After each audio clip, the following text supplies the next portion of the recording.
Like, I missed Kyoto, and now I'm missing Japan again. And I was studying like, well, especially now, like I've gotten used to the job. I don't know what's going to happen for the next month. I might become super busy, but lately I've been able to like study more and like listen more and develop it more. And I know probably 3,500 words now. So especially when I read something, I can know basically everything in there. But yeah, like whenever I talk to Fox, I still talk about Japan. I still think about it a lot. At the time, I was like, oh, this is an interesting vacation. This will be cool. And there were like moments where we're like walking in the heat and I'm miserable and I'm like, ah, this fucking sucks. I'm like, why is it so hot and humid here? I'm like, I can't even breathe. And then there was moments where it was like, this is the best place ever. This is amazing. And it was, at the time, I didn't really realize it, but it was such like you said in the video, it was a very transformative experience. And I didn't realize until I started thinking about it again now, like how much it had changed me and my plans for my life and my way of thinking about things. It was very, very interesting.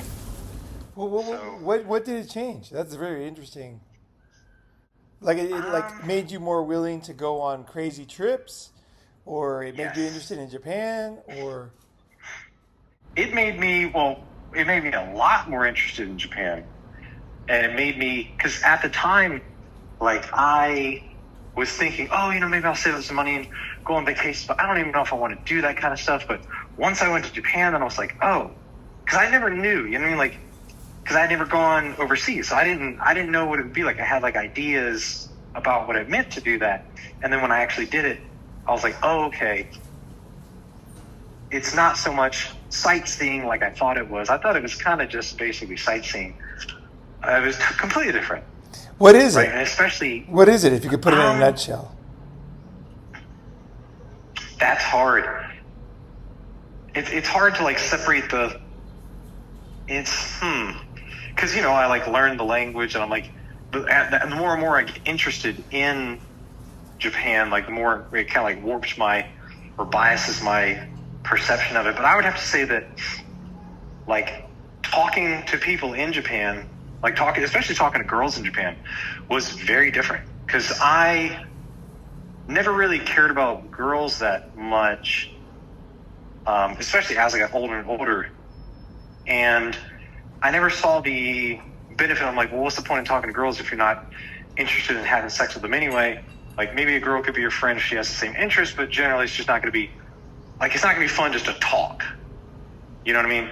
But I was wrong. In Japan, it was very fun. Like me and Fox would talk to some girl, ask her for directions, and then like I'm saying single words in Japanese, and then she's saying single words in English, and we're like playing charades with each other, trying to figure out what's going on. and then she's like walking us like to the map and like talking about the different thing, and we're like making jokes and stuff.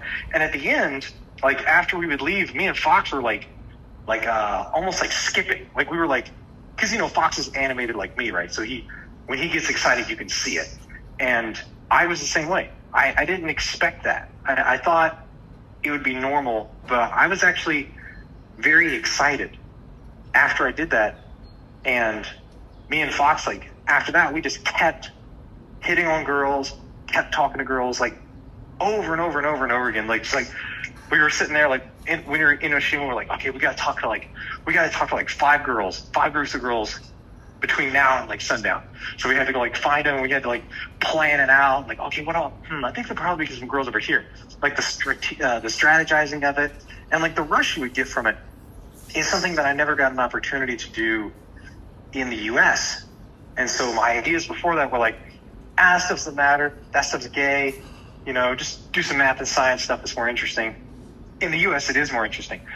But over there, that's not the case. And over there, that's when I kind of like, it's taken kind of up until now for it to kind of dawn on me that, oh, that actually was quite interesting. That actually made me feel very good, right? Made me feel very masculine. And so that was something that was a big change, because in the U.S., I'd always said that, and I felt like I felt it, but I didn't know if I was kidding myself. I was like, how could I not be interested in this? And literally every other guy that I respect is interested in this. So am I kidding myself? Am I just in denial? Like, is it just because I'm not like super handsome? Like, what really is it? But when I was in Asia, like, I talked to girls readily, and like when I was on the train coming from like the last train you guys sent me on to go to the Narita airport. Yeah. On that train, I was on that train, and a girl comes onto the train, and it's a very attractive girl. I'm like, whoa, this girl's attractive. Like, she's one of the most attractive girls that I've seen here in Japan. And she comes down the aisle, and the train has like 8 people in it, and there's like 60 seats, and there's 2 seats per, like 2 seats on the left, then the hall or row or whatever, like the walkway, and then 2 seats on the right, like an airplane. I'm sitting in the aisle seat on the left. She comes down the row and climbs over me and sits on the window seat in my row and just like sits there. It's like an empty train. And like without any, like, just automatically, like no special, like, hi, mind if I sit here? Like, she climbed over me like I was a tree. and like sat down right next to me on the train. I was like, I could not believe it. Because I was like, what? Like a girl this hot would do something that blatant to me? You know what I mean? Like me? Like, I'm not attracted. Like, I don't see myself that way. So it was a total shift. Like, I was like, this is what happens, like, if I was a movie star in America, a girl would do that. Or if I was like a rock star, you know what I mean?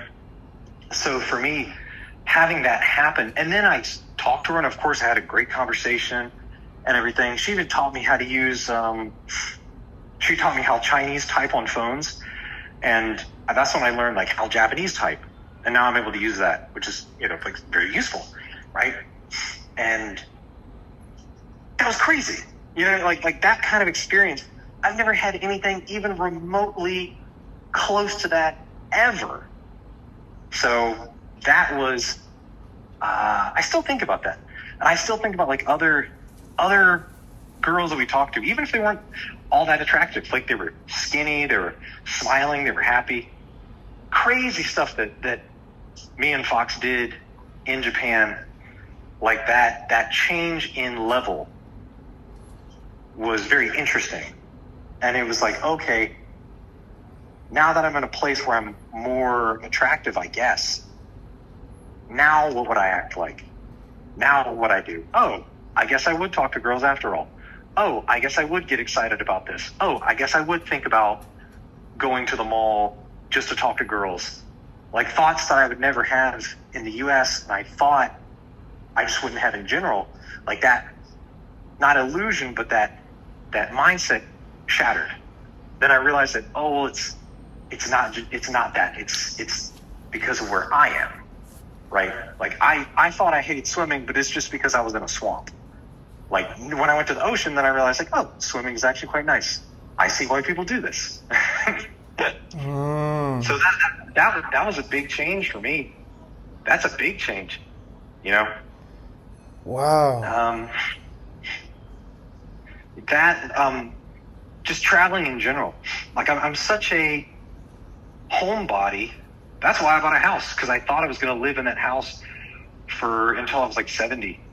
I was like, this is so smart, because all I do is sit around the house and do like study stuff anyway. I don't want to go anywhere anyway. Pensacola is the best place in the world. I want to live here. I'm going to buy a house when it's cheap. This is genius. Save on rent. I've got it dialed in. But then, most recently, I sold that house, and that was like the final, like, I'm changing my mind on this obviously Pensacola can't be the best place in the world. You said that, like, people think that the place they live, the places they happen to be is like the best. And now I realize that the reason I'm a homebody in America is because outside sucks. There's nothing to do. When you go outside, all you can do is like walk next to cars, go to the store, go to a grocery store. Like, walking is one of the most fun things in America. And I know that because when I hung out with you in America, like, that's the main thing we did was walk. When there was more interesting things to do, like swim in Pensacola, then we did that. But for the most part, like, that was the interesting thing. Wasn't talking to people or like touring a certain place. We never did any of that. We would just go somewhere where it was like convenient to walk, and we would just walk. Like, there's a boardwalk, so we're just going to walk that. I'll just walk on this other thing. And so that's, when I was in Japan, I didn't feel like sitting around the house ever. I wanted to get out and leave. Like, and not just because there wasn't air conditioning. Like, I wanted to get, even though it was miserably hot, even though I'd be hiking behind you guys and straggling, like, oh my God, can we please stop walking? Like, I'm not even fat. I'm not even out of shape, and I'm dying. I need water. But that was better than sitting at home. And when we would get back towards the hotel or wherever we were staying, if there was still time in the day, I'd go do something with Fox.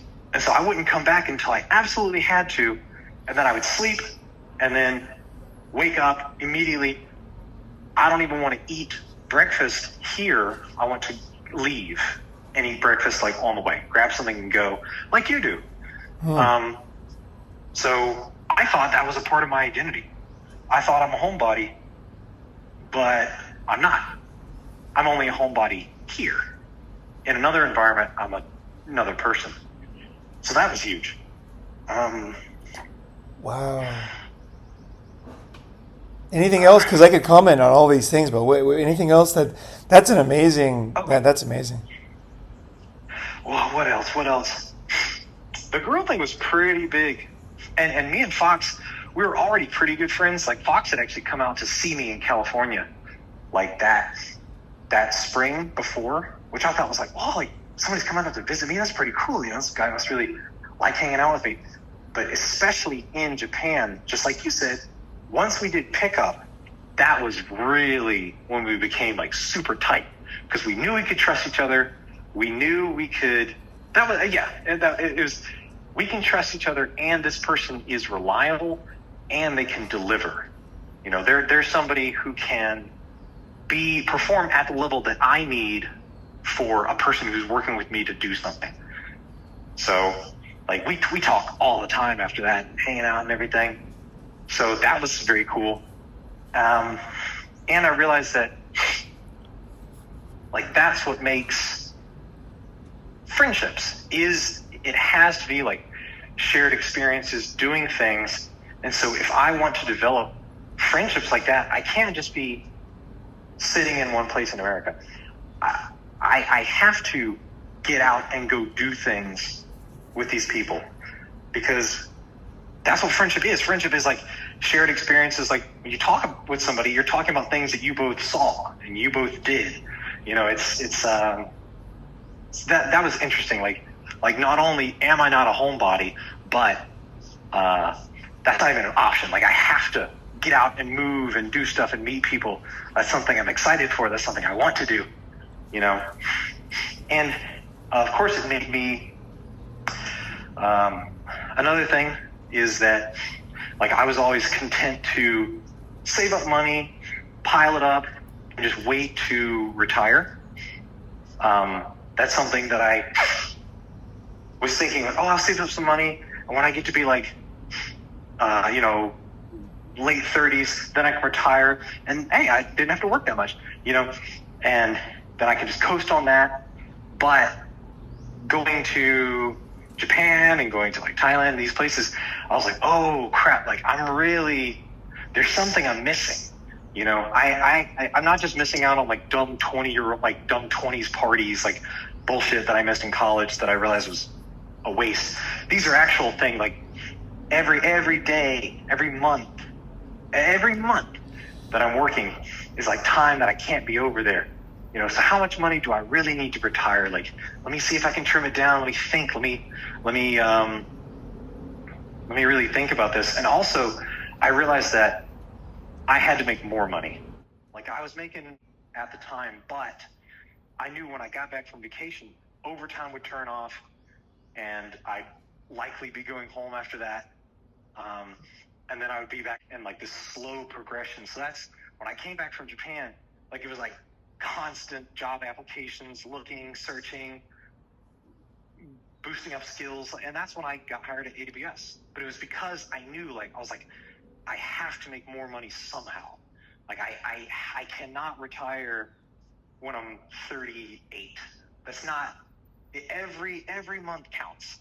I need to get it down to 34, 33. Like I have to do that. And when I do retire, then I'll get some other kind of that. It's not like a retirement where I'm just sitting around doing nothing. It's a retirement where I'm like retiring into a job that doesn't pay quite as much, but allows me access to Japan or access to Thailand or some other, that basically give me other benefits, like the ability to stay long term in some of these places that I want to be in anyway. I just realized that, like, especially after I sold the house, I was like, there's nothing that ties me to the U.S. anymore. All my stuff, I can basically almost wrap my arms around all my stuff, So now I'm like I'm able to go out and do all that. And I see the appeal of that lifestyle. And when I first met you, I thought that your way of living was very like unnerving and transient.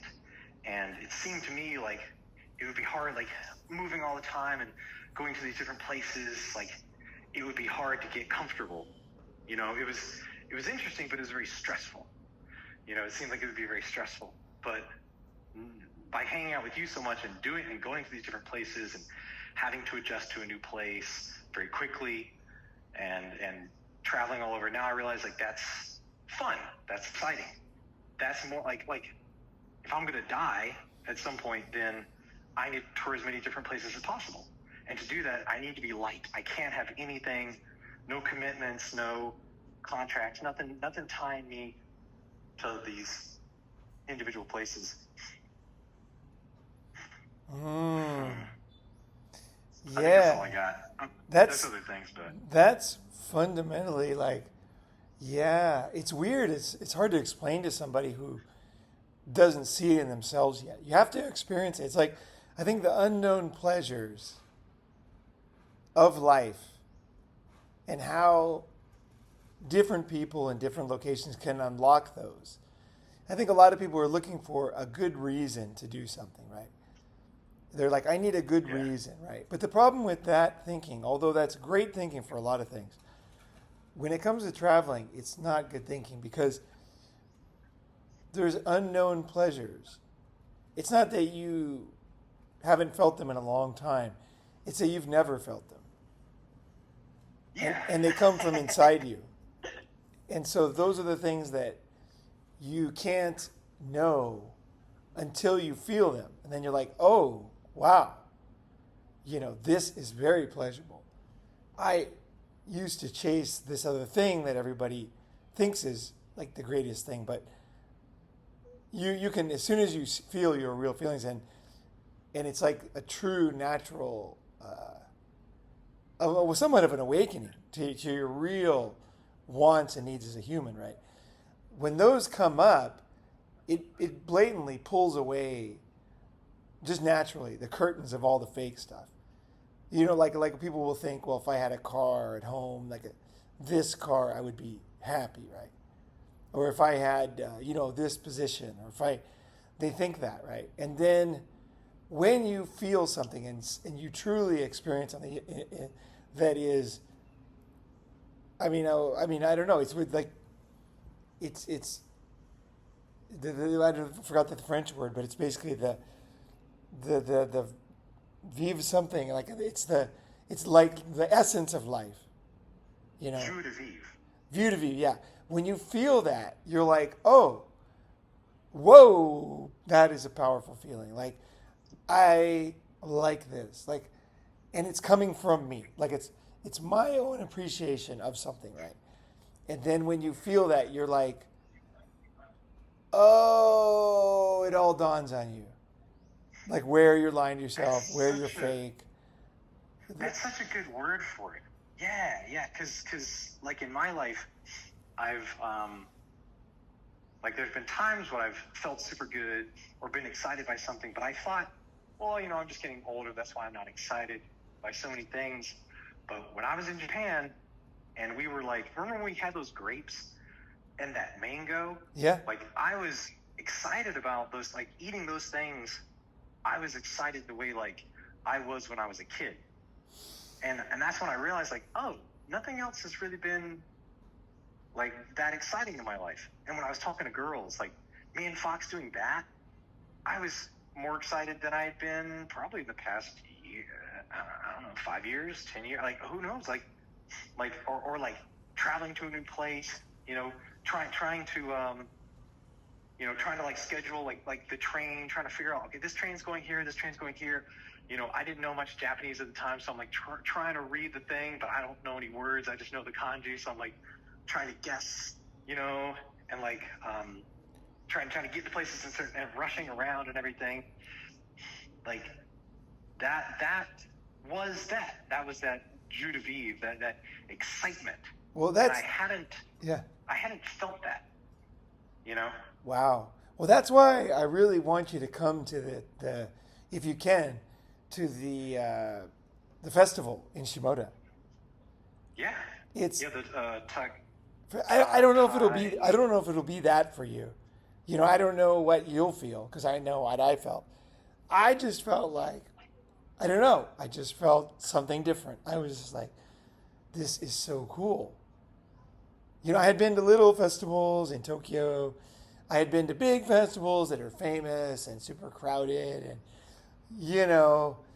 I've been to festivals in different cities and everything, but there was just something different about this one. And there was just an enjoyment. Like the way I could say it's the only festival in the world. Really? Yeah. Damn.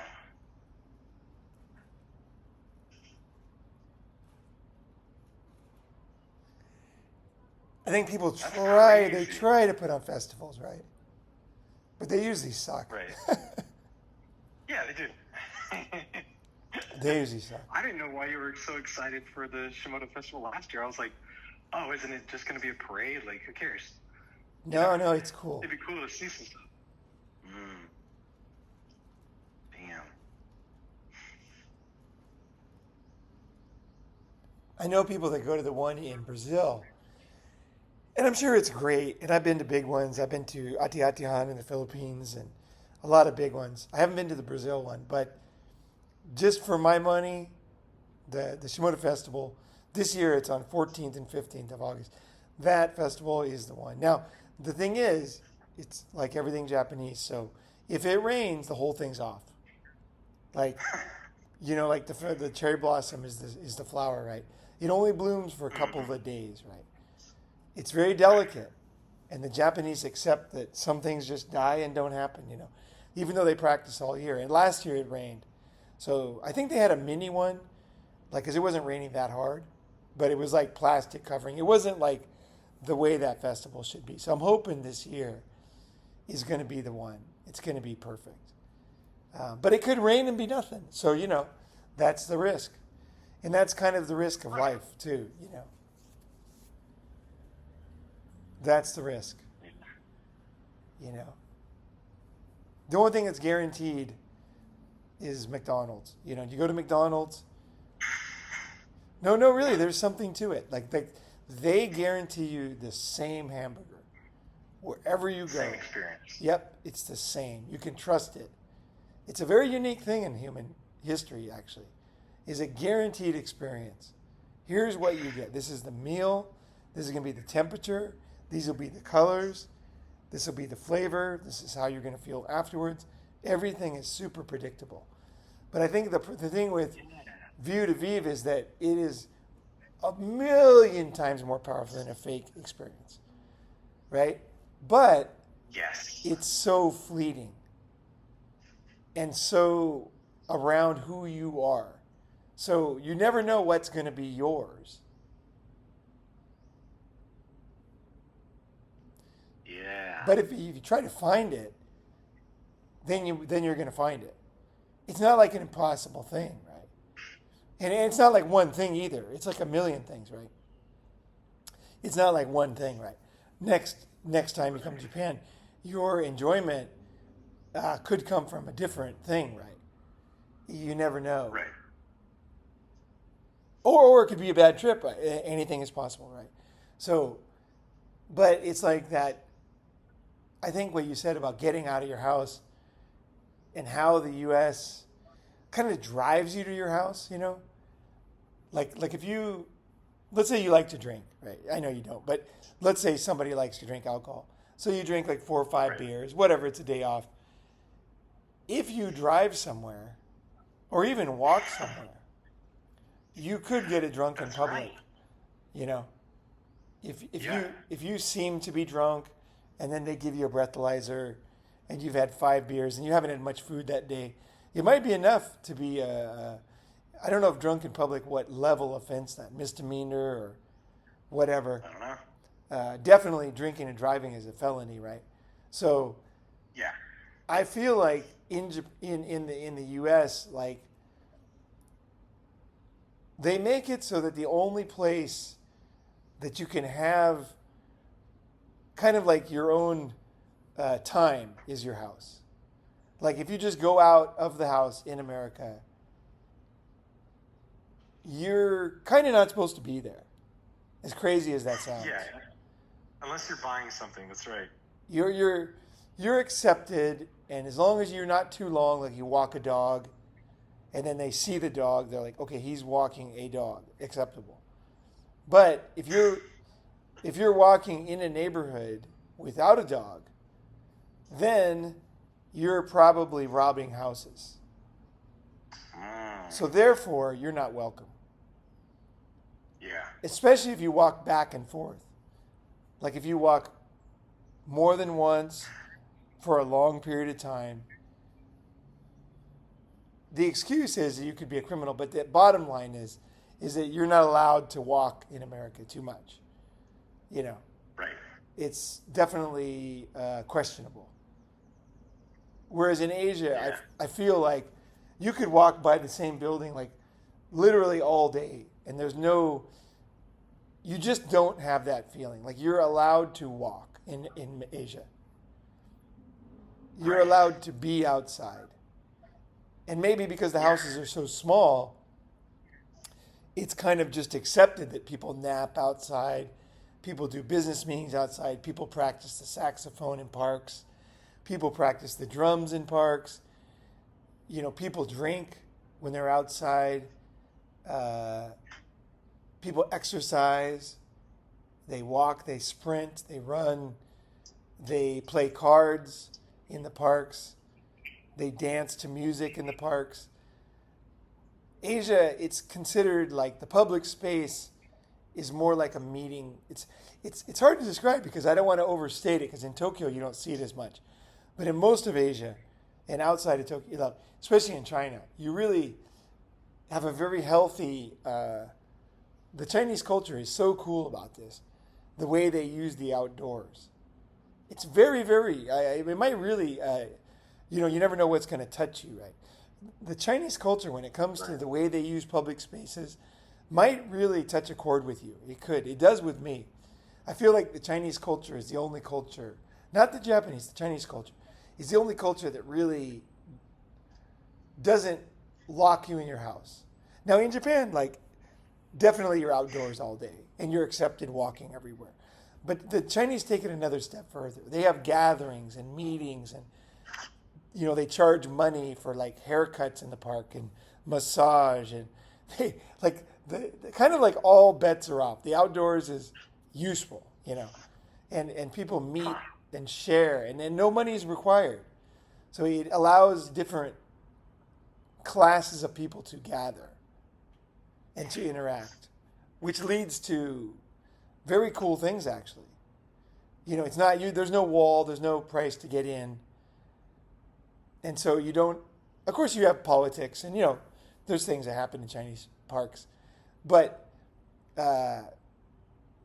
certain people lead dances and take control, and you know what I mean. They might play music the other guy doesn't want, or one group might play music too loud. There's disagreements in Chinese parks, but they work them out. To me, the beauty, like kind of unexpected. I don't know if I'm even explaining this very well, but the unexpected pleasure of seeing humans use the earth better is kind of an amazing thing. That's the best way I can put it. So it's another one of these things that not only I did not expect it, I can't even put it into words. But when you really hear this, and then you really see it, you'll understand. It took me decades to figure out what was going on, but now I can see it, and I really respect it and appreciate it. And I can't wait to go to Taiwan and see how they do it there. How that culture has evolved a little differently, right? It's a little more farther south, a little warmer. They had a native culture, the mixing of them, the access to water like Japan, like it all influences how things go. So I'd like to see, is Taiwan a higher level of using the outdoor spaces, or, which is possible, is it mainland China? Maybe because of the hardships of communism and everything, maybe that caused them, or the poverty caused it. But a lot of things, they start for one reason and they become something totally different, right? I'm talking about a very beautiful thing, even if it did come from poverty. Big families came from poverty too, right? But big families can be fucking awesome. That's right. Yeah. Even though they came from one thing, right?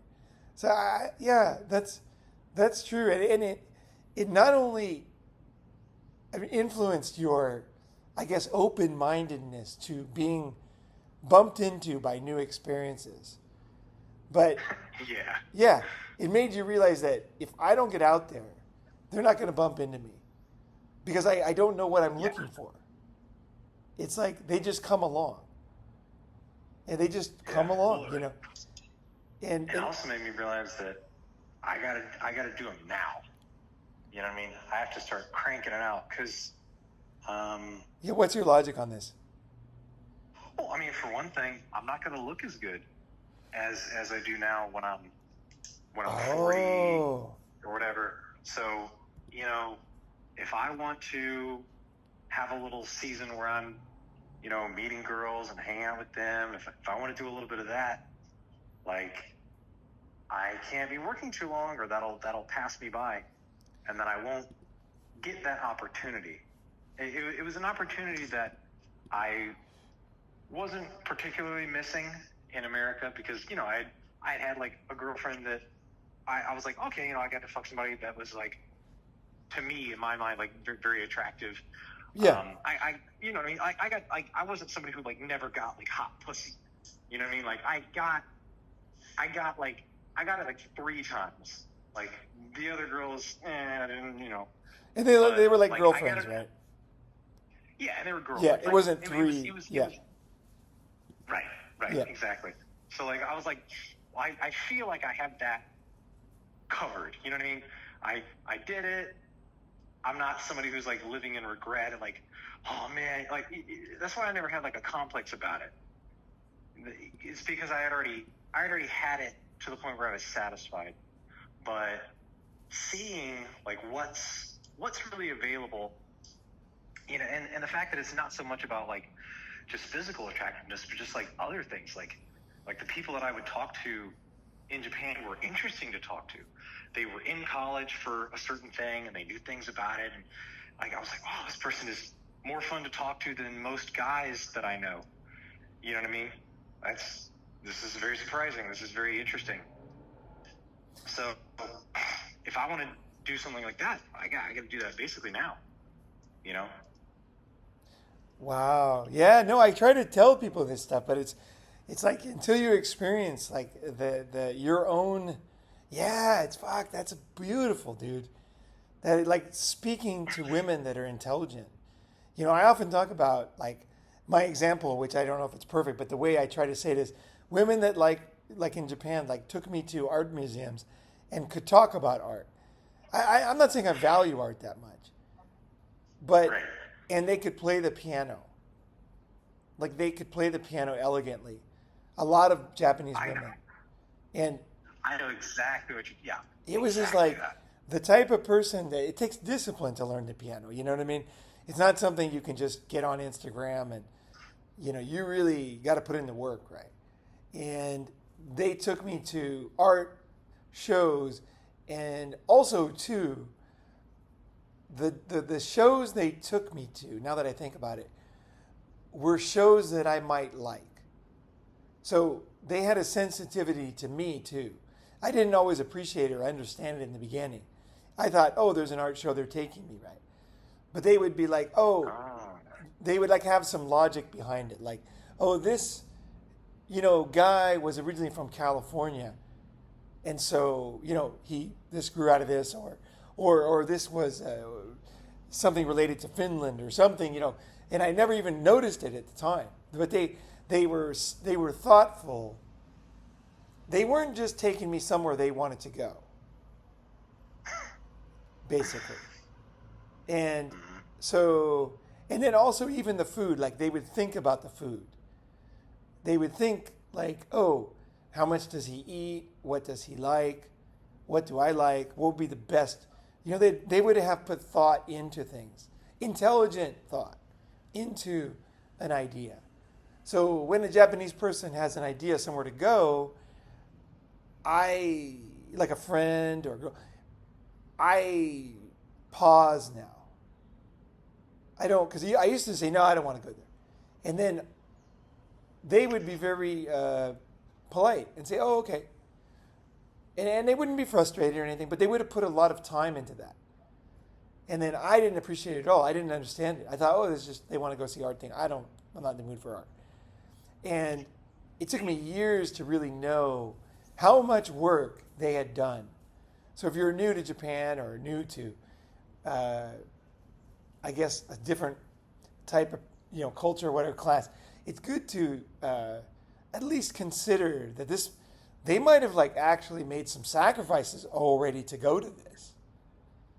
Because they might have already asked for time off work. That's very difficult for them.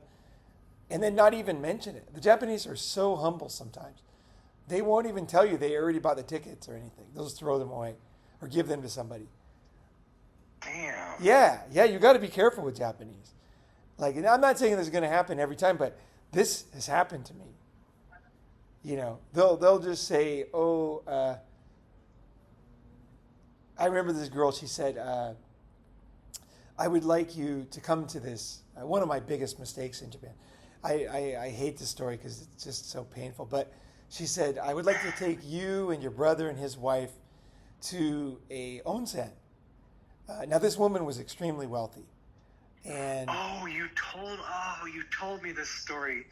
oh, Yeah. dude, it's so she just said it like, and she was very wealthy. She never talked about money. Like she literally spent $5,000 on me one night, and she didn't even mention it. It was like nothing to her. But this time, she actually went out of her way to say, you know, it's a Japanese holiday. It was the bubble, and she said this would be very, very expensive. So if you want to go to this very in-demand place, basically, I need to know for sure that you want to go. And I was like, well, anybody would want to go to this. And so I asked my brother, and he's like, okay, of course, you know. And so I told her, I said, yeah, he wants to go. She said, are you sure? I said, yes. So she books the thing. And you had to pay in advance, no money back. And then when we told his girlfriend, who's now his wife, that we had, you know, done this, she said, well, I don't want to do that. I want to go to, you know, Harajuku or something. And we tried to tell her, you know, these were very expensive.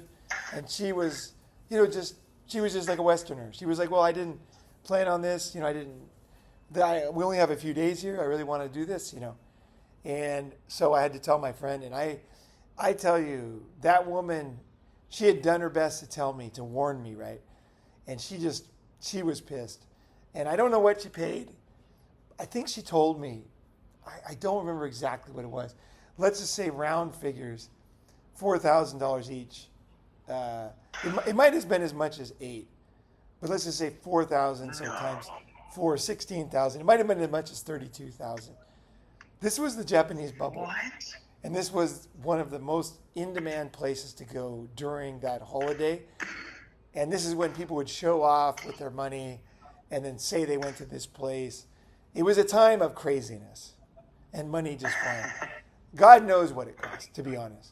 Anybody who lived in the bubble who's listening, if anybody's listening, they will be like, yeah, nobody knows how much that cost. It could have been anything. Literally could have been anything. I remember one time that they charged her $3,600 just to send a package from a department store. That would have cost like $20. Holy shit. And she said, can you send this? And they said, well, we don't send things. And she said, well, what if I... Yeah, so she just kept upping it. And then they went to the manager, and then it was crazy. They said, well, we could send it for like 450,000 yen, and then, or whatever it was. And then she's like, fine, put it on the card. And then they sent it to my mom, this teapot. I mean, that was the craziness. There was so much money in Japan. It's like, and the madness that comes with too much money, right? But anyway, I felt bad about that ever since then, because I was the one responsible. It's not her. Right. It's not like bag on her. She didn't ask to go. She wanted to go somewhere else. I asked my brother, but he answered for himself, right? He didn't answer for other people. Right. He said, well, she'll probably want to go, right? Basically, he's thinking, of course she'll want to go. It's super expensive and it's free, but, and it'll be fun, and they liked her, they'd already met her. And so, but it was my responsibility. I was the bridge. In Asia, you have to know when you're the bridge. I was the bridge between these people. I was responsible for the answer. I was the one that needed to know. I was the one that should have called her. I should have said, no, I don't know for sure. Any reasonable decent person would want to go, but I realize this is very expensive. So I respect you and let me consult with them. And then go meet with them and say, look, basically, you guys, I got this insane opportunity of a lifetime. But if we say we're going, we have to go. We cannot change. Would you want to go on this day? And then she would have said no. And I would have been very frustrated, but it would have saved me almost that friendship. Now, the friendship lasted through that because she really liked me and she really was truly insanely wealthy. But man. But it took a lot of gas out of it. Oh, it was a torpedo that caused massive damage to the underside of the ship. Oh, no. Yeah, for sure.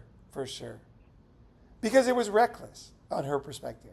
It's like this guy doesn't get Japanese culture yet. I think that's what hurt her the most. She saw me as very intelligent. She paid for my Japanese language classes. She saw me as a super smart, talented guy. And she was like, this guy's going somewhere. And she's like, he didn't get this. I think that's what it was. It wasn't the money. It was just the frustration of the whole thing. It's like, this guy's not getting Japanese culture. Now, in my defense, I had only been in Japan like maybe 2 months. So I was brand new in Japan. It was like a long time ago, maybe 3 months. I don't know, possibly 4 months. It was very beginning. I was just brand new.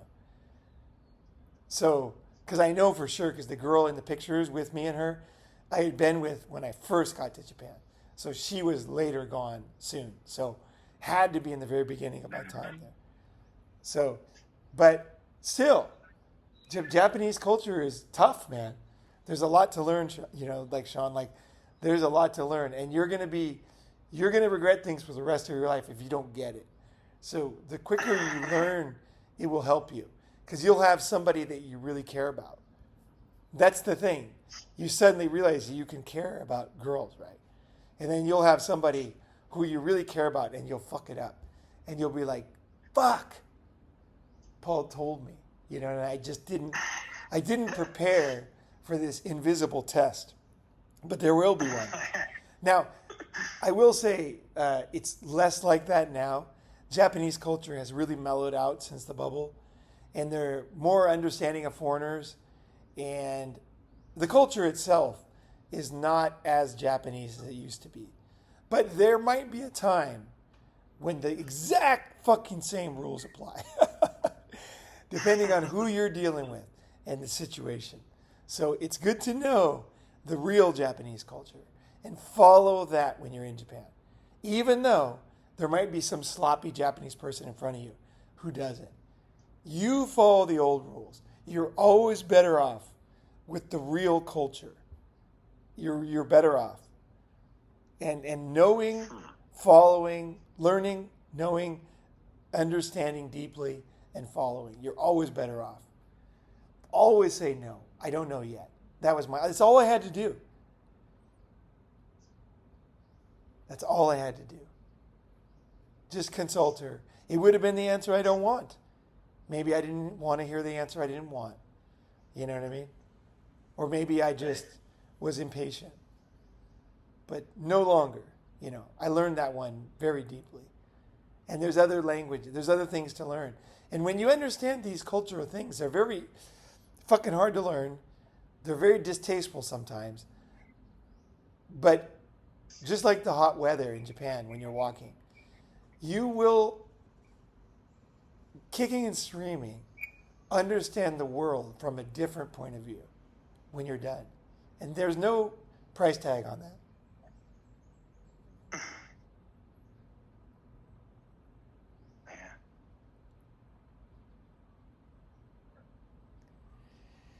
It doesn't come from reading books. It comes from these real life things. People say they want to understand other cultures, but what they do instead is they buy a fake Buddha made of plastic. They take a Reiki class and get a certificate. They just do some stupid thing. But if you want to understand, if you want your brain, you can even learn Japanese without learning this stuff. And people do. But I recommend going in. The culture is actually more interesting than the language. The language is just expression of it.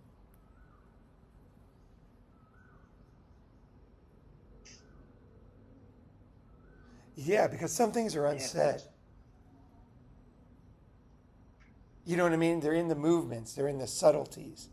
The language is kind of a crude mechanism for expressing what you feel, right?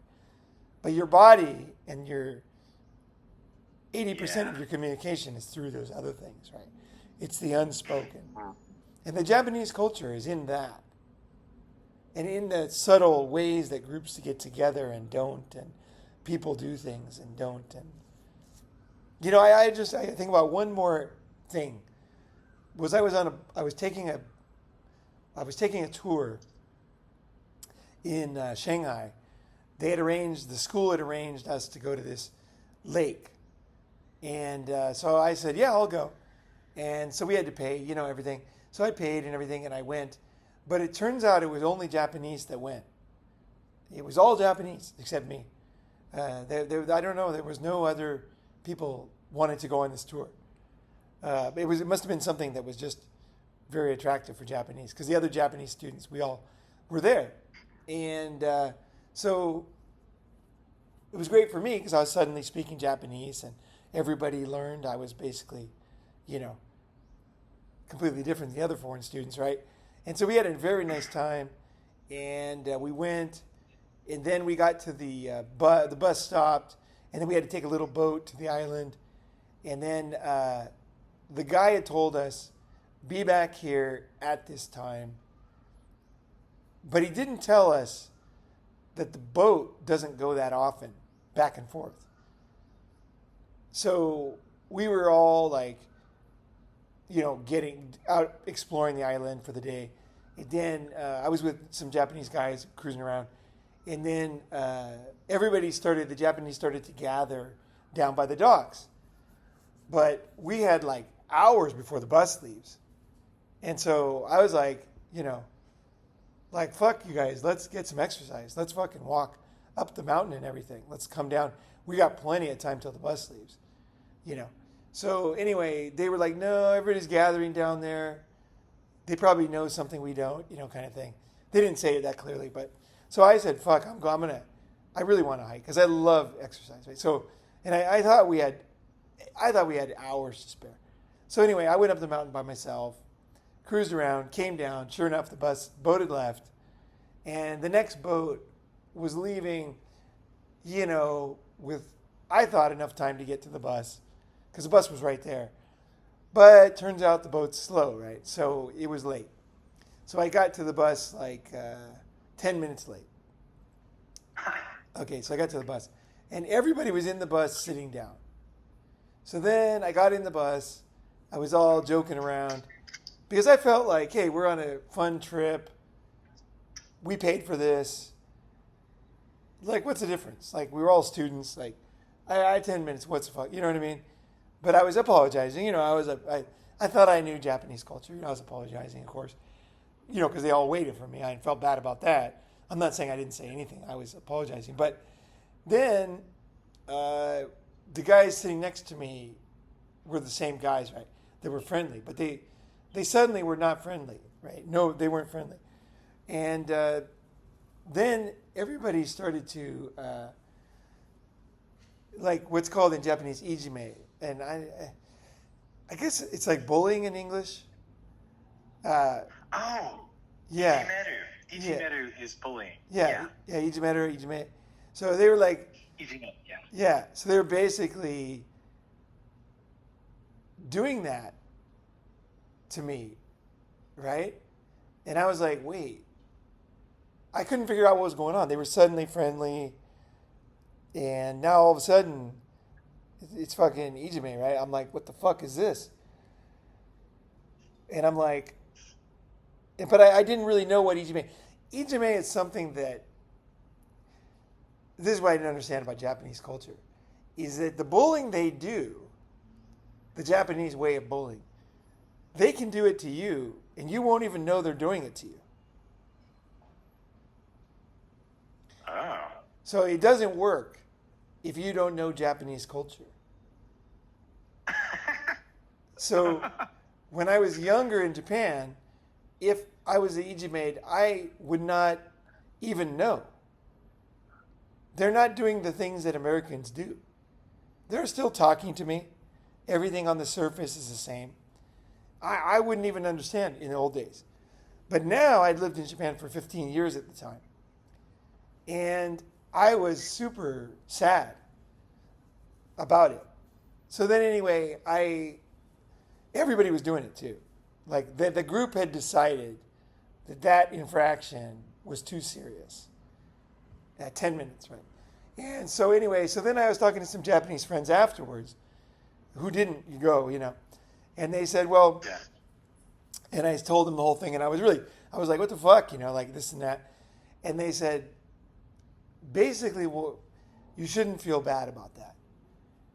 It's because your knowledge of the culture has gotten deep enough of Japan that they knew you would understand it.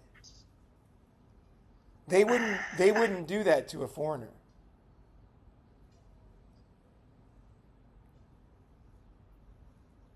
Damn.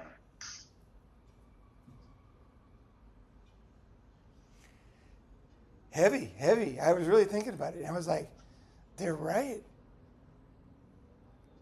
And then once they did it, they knew it worked because they could see my face. Yeah. So I had really entered another level. This is what happens with Japanese culture, is you'll enter another level that you didn't even know existed. And when people would say, if they're, they'd be like, well, I don't want to enter that level. You can't pick and choose in life. You can't say, oh, I want to live on Earth, but I never want to get in an argument or whatever. But unfortunately, the only choice is to be alive, and everybody understands that. But they somehow think about culture like, oh, I could pick and choose. It's like, no, if you want to see the world through different eyes, if you want to understand the world deeper, because the other way of thinking might be better. Like, it's that deep. Like, the way you see the world might not be the best model for looking at the world and its people. There actually are many things in Japan or China or even Thailand that which I don't know as well, Thailand, but there are ways that I cannot express to you because you haven't lived in those places, but I choose other ways of looking at certain things. Then I disavow the American way on certain things. And they're not like something that I think about or even can think of it right now. But there's a lot of things that I think just other cultures have a better grasp on them. And they're more true. Nothing is completely true. Everything is somewhat of a construct. But that way of thinking is either truer or it creates more good in the world. You know what I mean? Like, either I have a view of somewhat of a humanistic view, like help humanity, so this will lead to better things, or it's more practical for me on a selfish individual level. It's either better for others, better for humanity, better for the people with me, or better for myself, or all three, or one of them, any of them. And so I choose those ways of living and thinking. And that ability to secretly choose a whole different operating system is incredibly satisfying. It unlocks you from the hell of a limited vision of the world. And I'm not exaggerating. This is like true. This is true. Now, the only thing I cannot say for sure is that whoever would hear this would have the capacity to reach the levels I'm talking about. It does take a level of intelligence and time. But not everybody would be able to see everything that I'm talking about. Just in the same way, I don't mean they're idiots. I mean, I cannot write music and I cannot sing.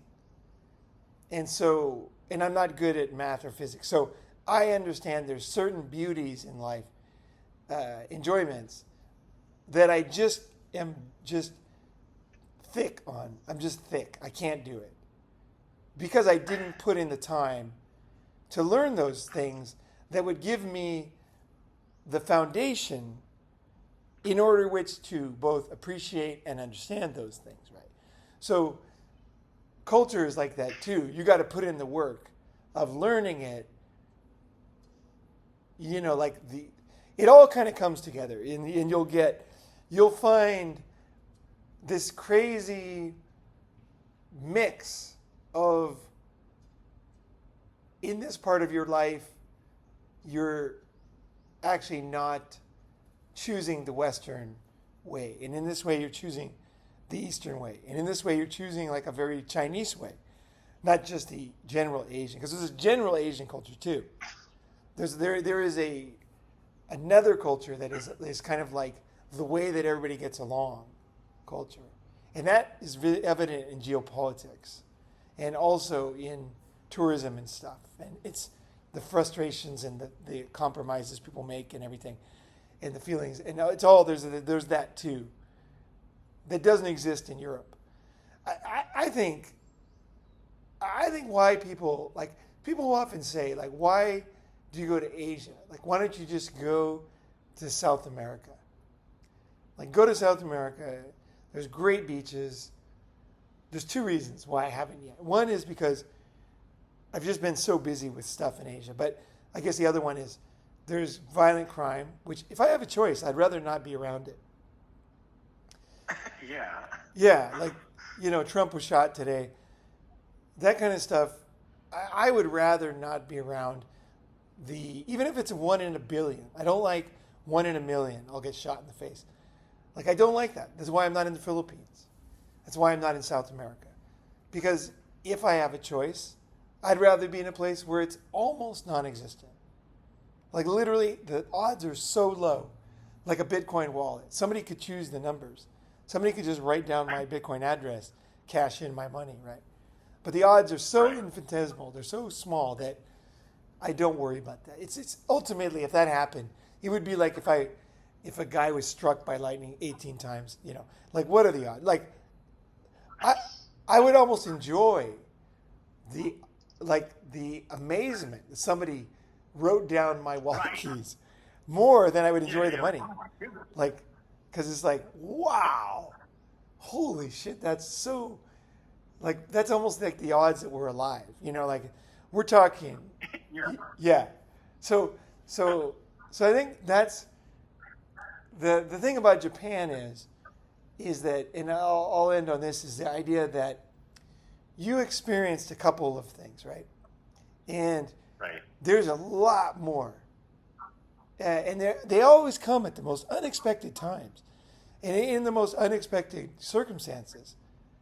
And like I read a book about third cultures and kids, and one of the things they said was very interesting. They said, how long does culture shock last? And they said, until the day you die. And then I was like, wait, what the fuck are they talking about? He said, because as you die, you might realize the Japanese people around you have a totally different vision of death. But they only show it when you're dying. Because they can't show it when you're not dying.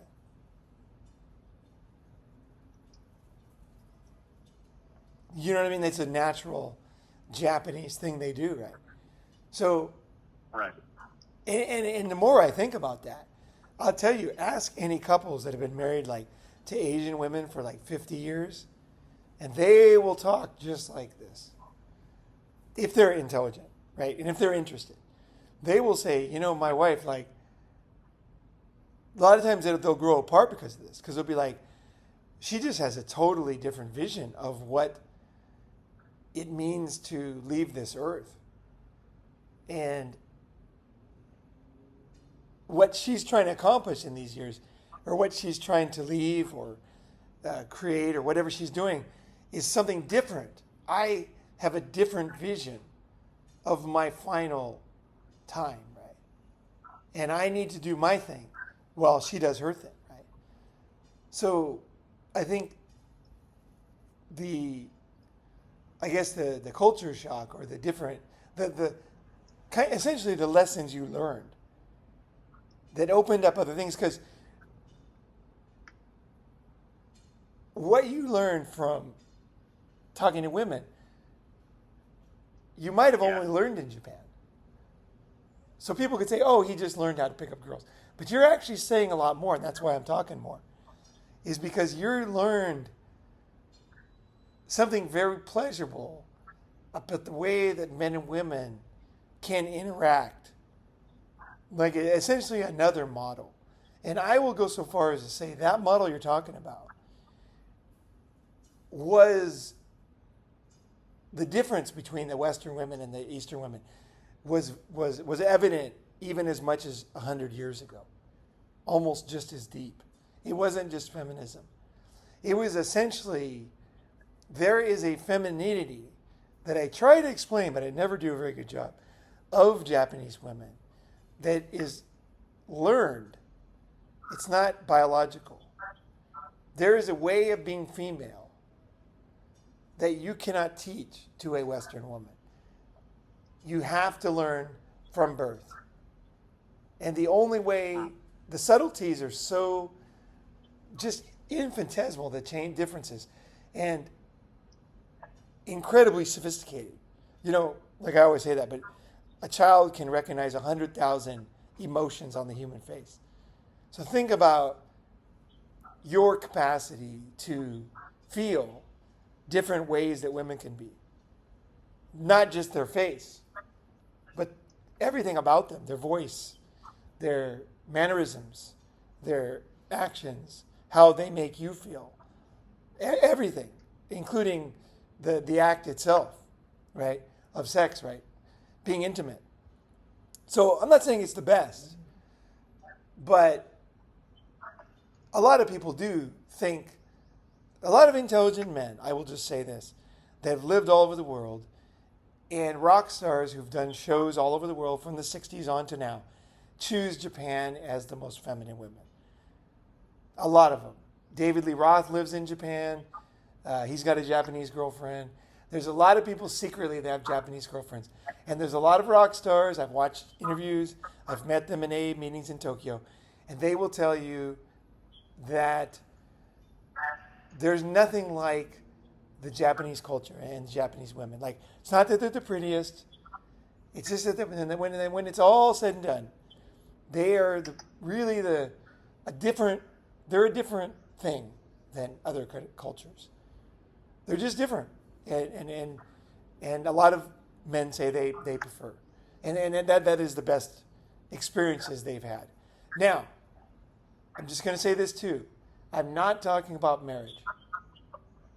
I am not talking about getting married. Although I know people could read into that. Now, I'm not saying I'm not talking about marriage. Because when you marry a Japanese woman, you are married to a Japanese woman. And you will. I have a lot of friends who are happy in Japanese marriages.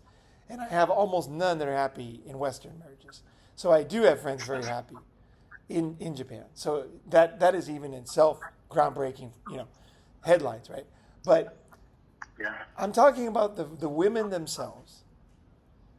The experience of purchasing something at a convenience store. The experience of seeing a authentic, like you said, giggle. And feeling how that reflects on you. Like when you feel it as a man, it does crazy things to you. When you see like a very feminine woman giggling, it has this crazy effect. And it can have a very motivating, as it obviously did on you, but it's just incredible. Almost like you can see why men went into battle in the old days for women, for society. Yeah. That created this world. They did it for something, for a greater good.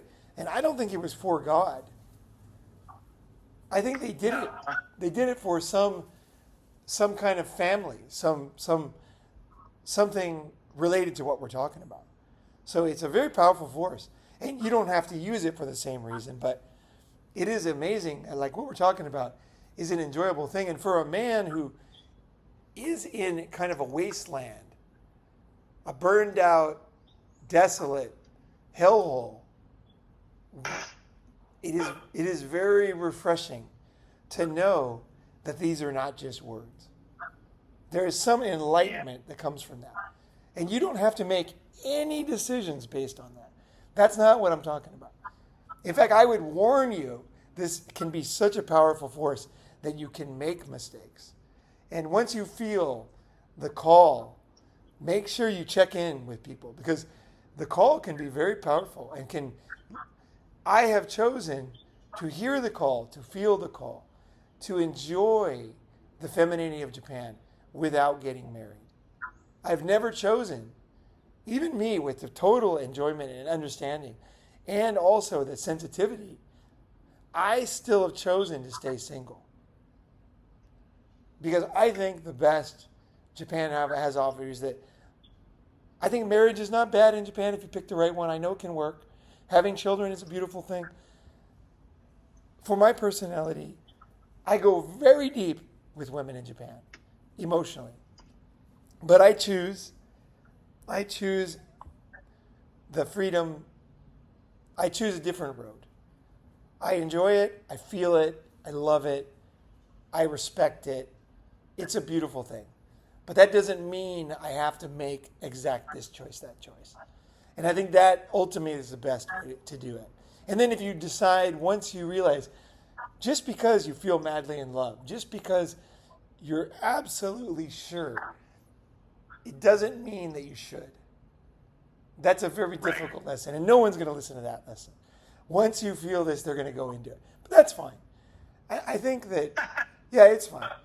I think at the end of the day, I want to enjoy the fruits of being a living person on this planet, all the fruits. And I realize that I will make mistakes. And it's not about being perfect or never making mistakes. I think it's about breaking out of the cocoon you're talking about. Right. Allowing yourself to feel and to have the guts to run in there when it could suck. But knowing that you kind of have to do that to bump into these things, right? It could be hard. It could be regrets for in the moment. But you're like, I'm putting myself out here. I am going to travel the fucking world and see. I am going to feel, and I'm going to do it smart so I don't get sick and die, because that's another thing. You can get robbed and things like that. But for me, the real different culture, I see South Africa, America, as similar to here. And I see Asian culture as much older, much deeper. And I just think in many ways, they understand the world better than we do. When it comes to math and science, we're fucking good. When it comes to logic, the West is awesome. The West has immense value too. The Western mindset might even be more important when it comes to human evolution. But still, what about the French way of enjoying things, right? The French, they have a word for it. That's because the French and the Japanese there's a lot in common. The Japanese and the French have a deep connection, actually. There's always, the French got the most into anime first. The French got oh yeah. The sensitivity, the uniqueness, the storytelling of French cinema and the storytelling of Japanese intrinsic, like Japanese cinema, which you can say is from Japan and nowhere else, right? The ways of the camera views the world, you could say, and the way the French camera views the world, they both love each other. Not that they're the same, but there definitely is something similar in those two things. And I know that's very contradictory because you think of Japanese as very strict and rigid, but in the summertime is when the Japanese let go. The summertime is when the physical comes out. It's when the Japanese let loose. It's when they embrace their wandering side. They're carefree, shuck and jive. You know, have you seen Tora-san? No. Okay, Tora-san is the longest running, I think it is the longest running TV show in history of the world, or movie. It's longer, there's Sazai-san and Tora-san, or like two of the longest running. So forgive me if I'm a couple off, but these are like way longer running than anything in America. And Tora-san is like the same story every single episode. He travels, he's a traveling salesman, he's a shucker and jiver, he always gets the girl, he's got his faults and everything. I'm not saying it's great cinema or great movies, but it expresses a side of Japanese culture that's been erased since MacArthur took over. There is a shucker and jiver, a carefree, nary do be well. There's a just go out and fucking fuck it, and a part of Japanese culture that you can see in the way they really appreciate food and ultra, like it's not logical. It's totally emotional, right? And it's to spend that much time to make a perfect fish, to spend that much time to make a perfect doll. Nobody does it like the Japanese. Nobody does it like the Japanese. Like nobody, not even the French. The French cannot even compare. Old Japanese dolls, there's things that you need to have a historian to look at it to tell you all the things he's done in there. Like it's shocking, like things that no one can see. And same in the Japanese temples. The level of intricacy in the carvings is just, it has nothing to do with Buddhism. It's just Japanese culture that's carved into it. It's amazing. It's like the Japanese, in some ways, they don't even care about money. They just care about perfection and doing things the right way. And there's a beauty in that. Like the movie Tin Cup, the guy's personality. There's a bit of Japanese like that guy. So I think that the golf movie, I think that that a lot of Japanese have lost that. I feel like I'm kind of a reborn Tora-san in some ways. Even though I'm not an expert on Tora-san. I've just seen him in passing. I've seen a couple of, I'm not saying I'm a huge fan. But I just kind of chose what I picked from it. So I might not be exactly on with what they're trying to portray, but I saw in that what I saw in Tora-san. I saw that in Japanese on my own. And I realized he was onto something, right? He was onto something. There is kind of there is something, and that goes back to Chinese too, Chinese culture too, that you'll see as you kind of experience the layers of Asian culture. There's just this shucker and jiver and just cruising around, like living in different places, not worrying where you're going to sleep tomorrow. Almost like a Jesus type of fucking thing going on there, Yeah. Kind of like he doesn't know where he's going to sleep tomorrow, where he's going to lay his head, right? There's something in their culture. Right? I just kind of constantly am amazed by Asian culture, and I really enjoy it. I find truth in it. I don't find it. Okay, I gotta say this one. I don't care if anybody really knows or cares about what I'm talking about. This is one I care about.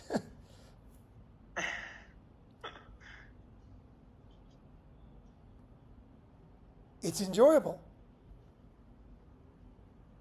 It's very enjoyable.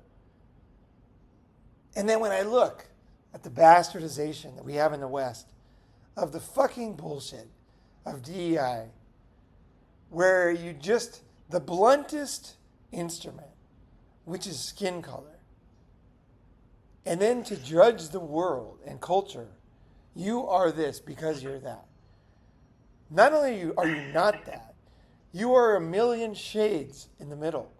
And the more you open yourself to the world, it becomes so obvious you're dealing with fools, court jesters, blunt, rude, crude barbarians who have no appreciation of the subtle, no appreciation of culture, no appreciation of differentiation, of subtlety of expression, of subtlety of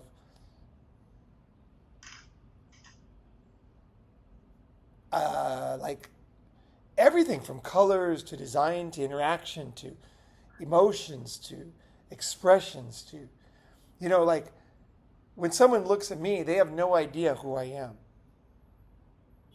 People can never read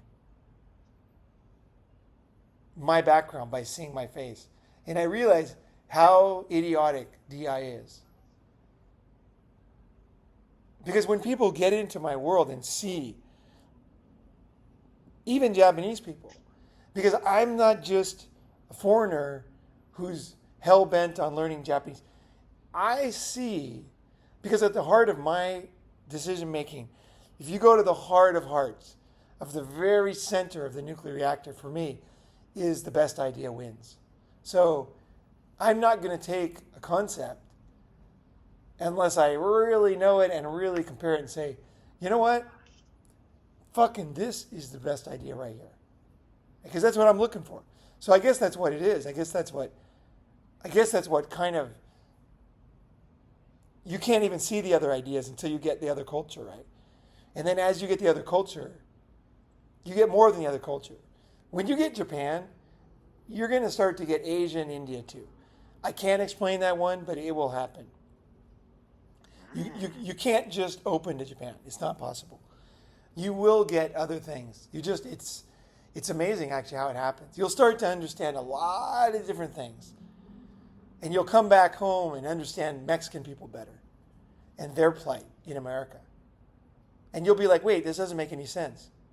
How do I understand? It's because you'll become very good at seeing things and then realizing they're not what you saw. And then you'll be like, okay, well, what do I really see here? Your mind will just shut the fuck up for a minute. The monkey mind will just stop. You'll pause. You'll realize that by looking at things, you'll know so much. So you'll pause and look at the Mexican people, look at their faces, and you'll know their plight. You'll see. They won't even have to tell you. I'm not saying you'll know everything, but you'll have an understanding that will blow you away, and you might not even want it because you might be like, that's not convenient. That's not a whatever party you're in, Republican, Democrat. You might say that's not a very good Republican point. I don't want to have sensitivity to that stuff. You know what I mean? That's not convenient. I want to believe in a package that's prepackaged for me of beliefs. And you're like, ooh, this one breaks a lot of rules here, you know? And you'll see people, but you'll see them for who they are. And in the end, you'll realize you don't fit into any group, you know? The longer you go on this journey and the deeper you go, you're going to long for people who have this experience of the multicultural, kind of the marination in multicultural living, you know, where they're marinated through with it. That's why I love other expats who have been for a long time somewhere and they have that same kind of thing I'm talking about. Doesn't matter where they're from, actually. And then there's other people who have the marination, but they use it as a weapon. They see themselves as better, and they see their way as the best way. There's people that are lost. I met a person recently like this. I don't want to give any examples because he's going to figure out who it is. But he stopped short of letting everything in. And I want to go way past that. I want to let it all in. Like when my mind dies, like what was that great library that was burned down? That never... Alexandria. Yeah, the library Alexandria. I want me to die like the burning of the library in Alexandria. You know, a great loss that can never come back, right? Because so many things I know only come out in the moment. I have to be confronted with something. Or you have to ask me, someone has to ask me something before I already know this stuff, whatever it is. But I just know it. It's just subconscious. And then somebody asks me, and then why, and then that's why I like Ronin Man, is being around people because they, all of a sudden, they kind of drag it out of me. I'm able to express it. And then hopefully, somebody in the world will be interested in that journey, right? So then, yeah, I think at the end of the day, we're all, if you really go as deep as you can, you're like a library that's lost. There's no way to back it up yet. There's no way to really pass it on. Like the goal is tragedy at the end of the day. The goal is a tragic ending. Because I could try to like leave it for people. But you know what? It would probably ruin my journey. Instead, for myself, I give out what I've seen, and the few people that resonate with that get on board. They're like, I want more of learning about that. And then the other people just think I'm an idiot. And that's it. I don't have time. It's like a grease slide. I got time. I got to move on. I got to keep going. I can't just sit around building a crude, simple form of something complex. I can just go along, learn as deep as I can. Whoever happens to be next to me might hear something, and I might hear something from them. Only in the moment, only because we were next to each other, only because something happened that brought it out, and then we realized we knew that thing, and then we laugh. We look at each other and laugh. You know what I mean? That's life. That's the thing, right? And the other guy is on the same journey, right? And so we both kind of know. We both know, right? And it doesn't even need to be spoken, right? You'll come across these other guys on this same journey, right?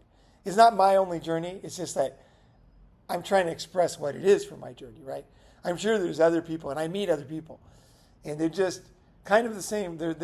They figured out that they like the same way. And they realize that nobody will understand it, really, very few people, and that it's so fragile and it's so fleeting. I almost go so far as to say it's worth coming to Shimoto Lake just for you, even if you came and there was no festival. Because it would teach you of the acceptance of just the tragedy of the whole fucking thing that life is. You know what I mean?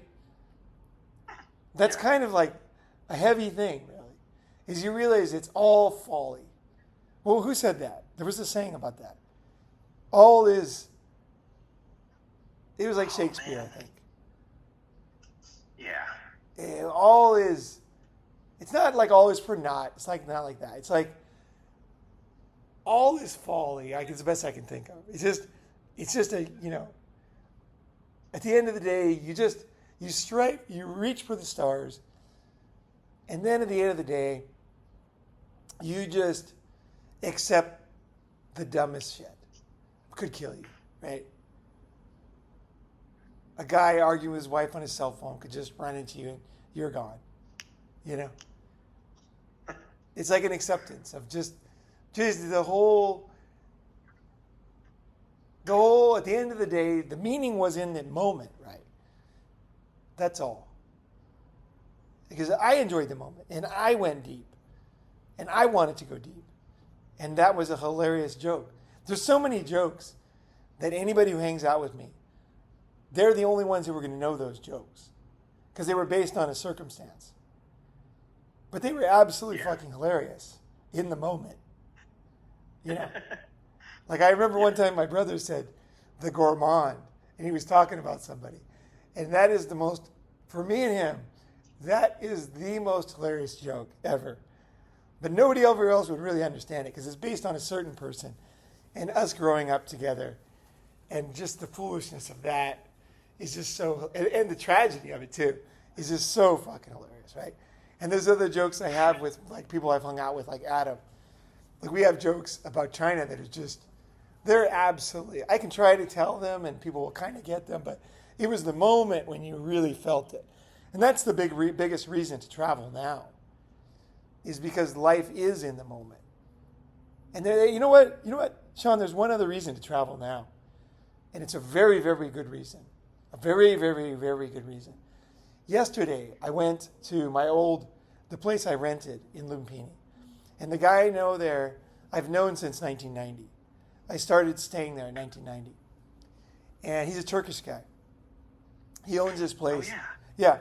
So I went there, we were talking, and he doesn't remember me because I was just a guest, He knows me now because I've stayed there for, a year, but he doesn't remember when I came as a tourist. But I remember him. And I've never told him I really remember. He kind of thought I just came like 7 years ago. But actually, he started that place 40 years ago. And I was there 34 years ago.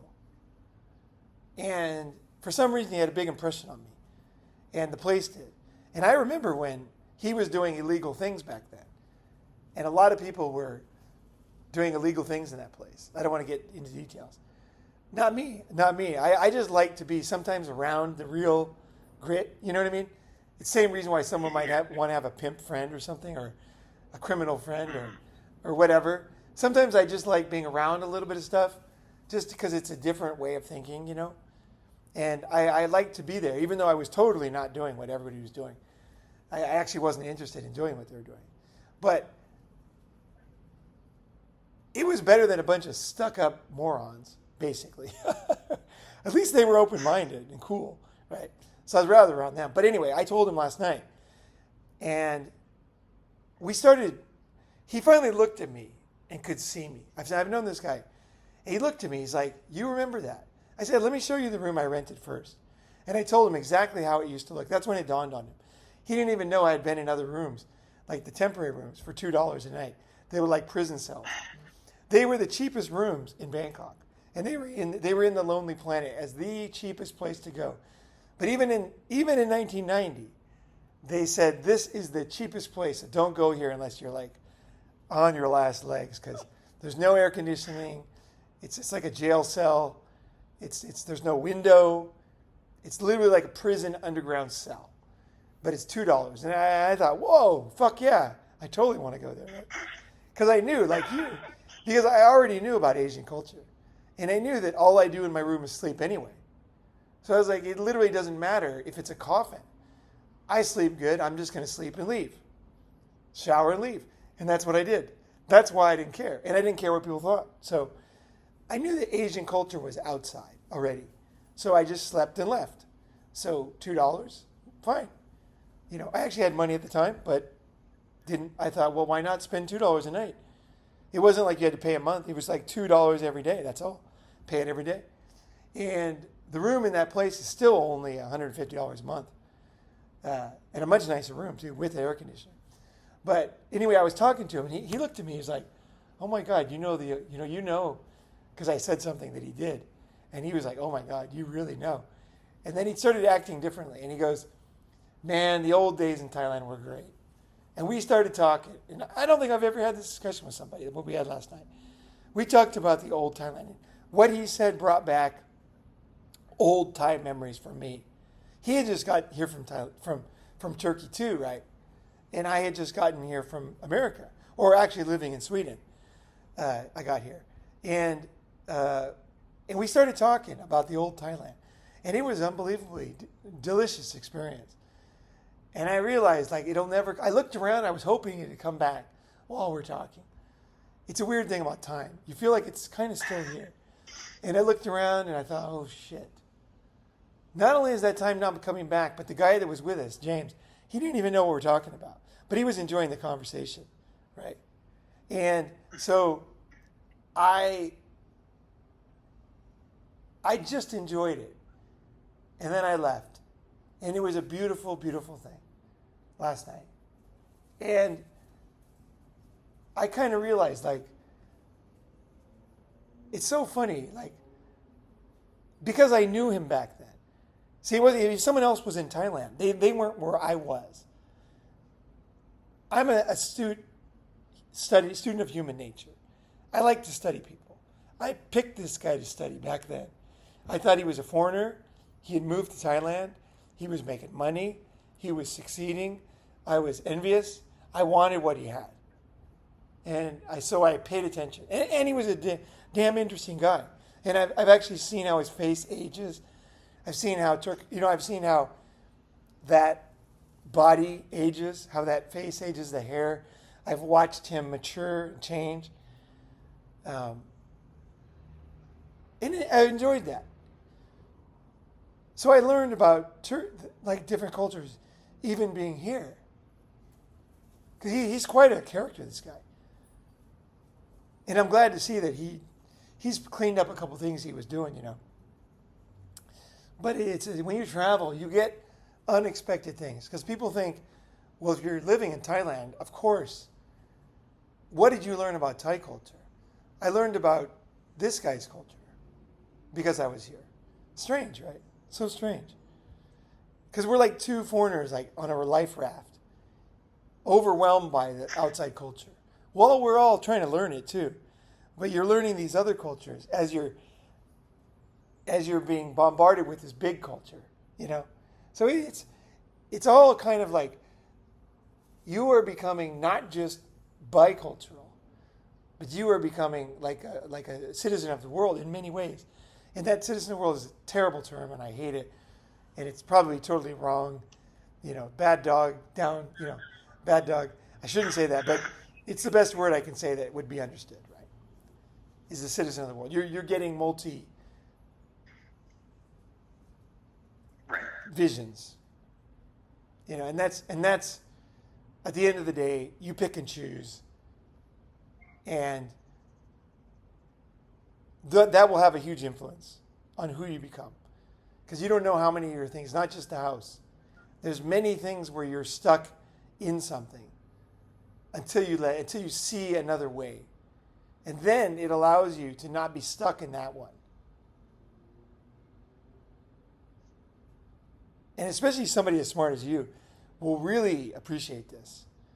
Because you'd be like, oh, I found another house I was hiding in, you know. The house of belief in this, you know. And that's cool too. Yeah. That's super cool. But anyway, I better go because James is waiting for me. Oh, okay. Hey, Hey, by it's the very way, fun talking to you. yeah.